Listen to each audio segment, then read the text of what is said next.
There's a moment, most couples never talk about it out loud, where you look at the life you're living and you wonder if it's actually yours.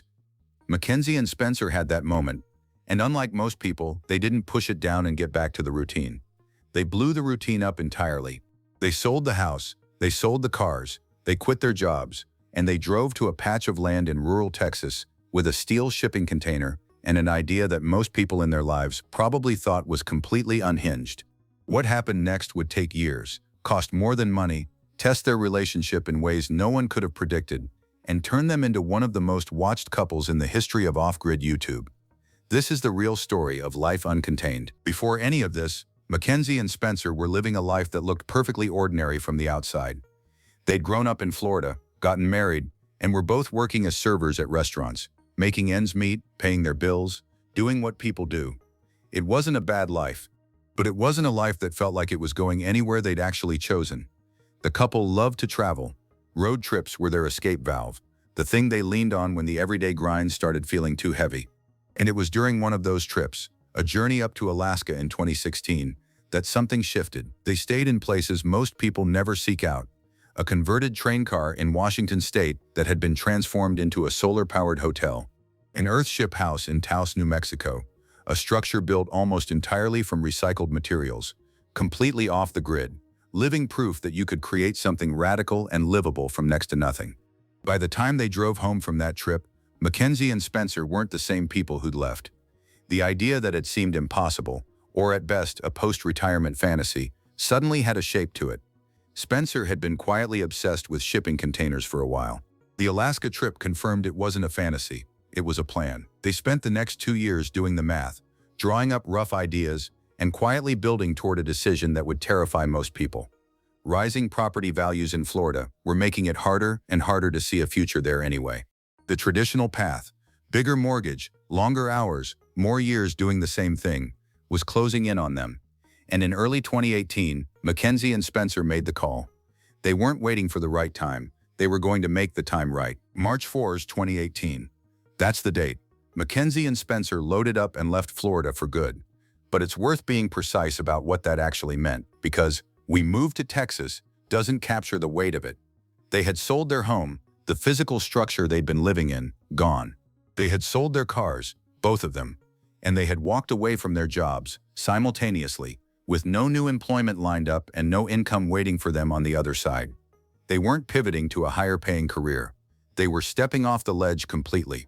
They headed for a patch of land in the wooded outskirts of Houston, Texas, where they planned to build an off-grid shipping container home from scratch.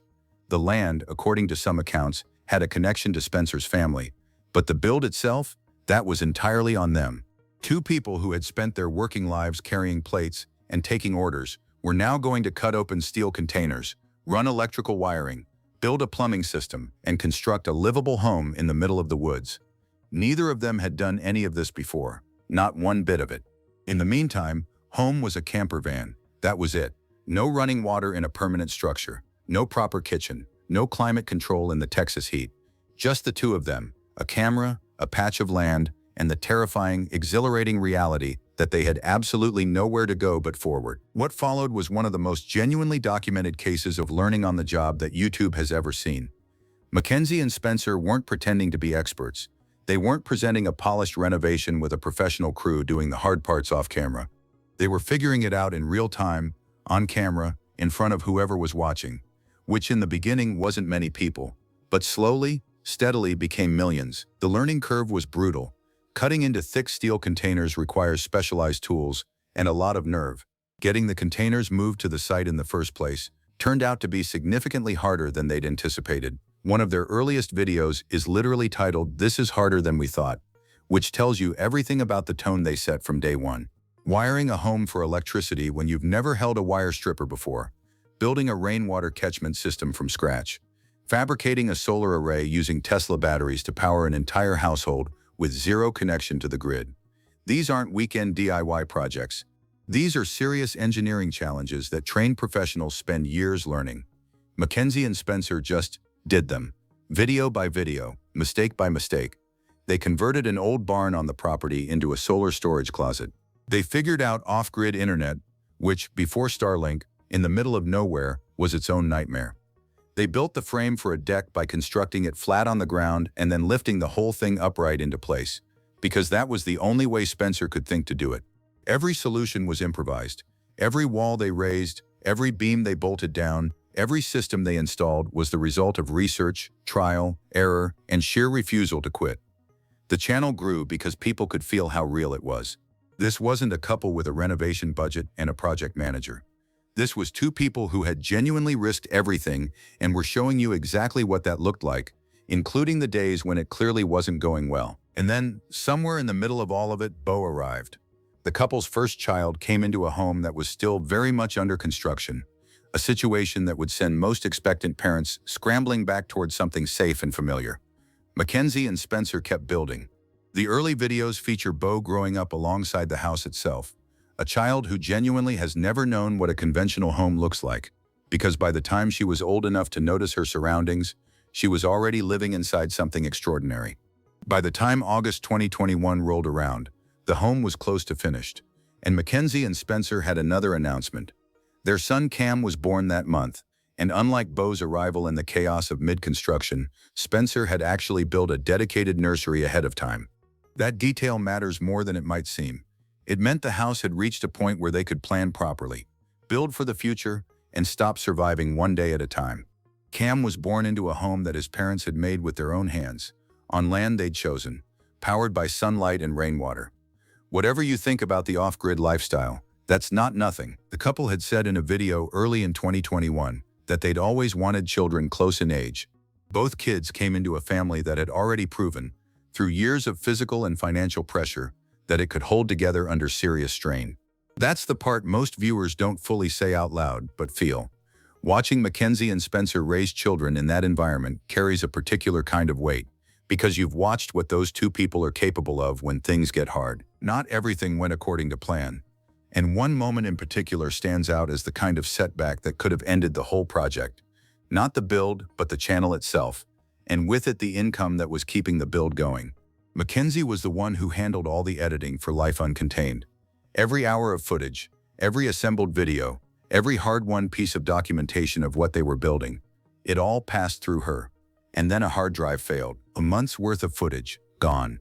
Irreplaceable material. Footage of their life, their kids, their build, wiped out in the kind of catastrophic data loss that every content creator dreads, but most assume will never happen to them. It wasn't just a technical problem. It was a body blow to a couple who had poured enormous physical and emotional energy into documenting this life they'd built. The footage was personal in a way that went beyond YouTube content. Some of it they'd filmed just for themselves, the kind of moments you capture with the camera rolling not because an audience will see it, but because you want to remember it. The story spread far enough that a data recovery company publicly offered to try to help them retrieve what was lost. Whether anything was salvageable remains unclear. But the crash became a turning point in how seriously people in the content creation world took backup strategies. And for Mackenzie and Spenser, it was a stark reminder of how fragile the whole thing was. They were living off the grid, miles from any town, running a YouTube channel on barely their internet, raising young kids, and now dealing with the loss of weeks of work in a single mechanical failure. And they kept going. 4 years after that first container was dropped onto the Texas property, the home was done. 2 40-foot-high cube shipping containers, configured and transformed into a genuine living space spanning roughly 875 to 900 square feet. 3 bedrooms, 2 bathrooms, normal-looking windows cut straight through the steel walls, a pitched roof added on top so it doesn't read like a container from above. Interior framing that makes the inside look and feel like a well-built home rather than a metal box. From the outside, you can still see what it once was. But from the inside, it's warmth, intention, and craftsmanship that two people taught themselves from zero. The solar array is adjustable, meaning they can optimize its angle through the seasons. The Tesla batteries store the energy. The rainwater catchment system handles their water supply. They are, by any reasonable definition, self-sufficient. No electricity bill, no water bill, no gas bill, no mortgage in the traditional sense. They built what they said they were going to build, the way they said they were going to build it, which in the world of internet promises is rarer than it should be. And they didn't stop there. After the main home was finished, they started on a second shipping container, a guest cabin on the same property, going through the whole process again with the tools and knowledge they'd accumulated the first time around. This one went faster, smoother, because by now, these were not the same two people who'd shown up in 2018 not knowing how to wire a light switch. They had become genuinely builders. The channel hit 1.5 million subscribers. Total views crossed 276 million. Estimated earnings in the range of $12,000 to $17,000 per month. A net worth sitting at roughly $1.8 million as of 2024. Built not from inheritance or lucky investment, but from a shipping container, a solar panel, and a camera pointed at the truth. But here's where the story takes a turn that even longtime viewers didn't fully see coming. Because Mackenzie and Spenser, the couple who gave up everything once to chase what they actually wanted, did it again. Not in the same dramatic, burn-it-all-down way as 2018, but quietly, deliberately, they acquired a 6.5-acre mountain property in Ridgway, Colorado, right in the San Juan Mountains.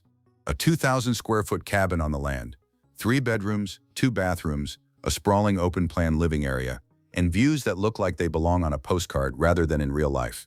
What the Colorado property means for their long-term plans has been the subject of genuine speculation within their community. Is it a vacation retreat, a future primary residence, an Airbnb or intentional living space, open to others who want to disconnect and reconnect with something slower? Mackenzie and Spenser haven't locked down a single answer publicly, and that ambiguity is very much on brand for a couple who have never seemed particularly interested in following the expected script. What it does tell you is that the decision-making muscle they built in 2018, the willingness to look at the life they have and ask whether it's actually the one they want, never switched off. Most people make one big bet in their lives. Mackenzie and Spenser seem constitutionally incapable of settling once they've spotted the next thing worth building toward. Whether that's a superpower or a restlessness that'll never fully resolve itself is probably something only the two of them know. Here's what gets lost when people talk about Life Uncontained purely as a homesteading channel or a sustainability project. The actual subject of everything they've made, every video, every build update, every setback they put on camera, is a much older question. What does it take for two people to stay in alignment when the stakes are real? Not relationship advice podcast stakes. Real stakes. No income, no home. A camper van in the Texas heat. A hard drive failure. A baby arriving into a home that isn't finished. A second kid. Years of physical labor. All of it documented. All of it public. Most couples don't survive one of those things, let alone all of them stacked on top of each other over a decade. The reason Life Uncontained built the following it did isn't really about shipping containers or solar panels. It's because people watching could see, in real time, two people actually doing what most of us only talk about, choosing discomfort over security, choosing the life they wanted over the life that was easiest to maintain, and staying together through all of it. Whether you'd make the same choices they did is beside the point. The question their story leaves you sitting with is harder than that. Because if they could walk away from everything conventional and build something extraordinary from nothing, using skills they didn't have, in a place they didn't know, with no guarantee any of it would work, what exactly is stopping you from doing the version of that which belongs to your life? That question doesn't go away when the video ends. That's why people keep coming back.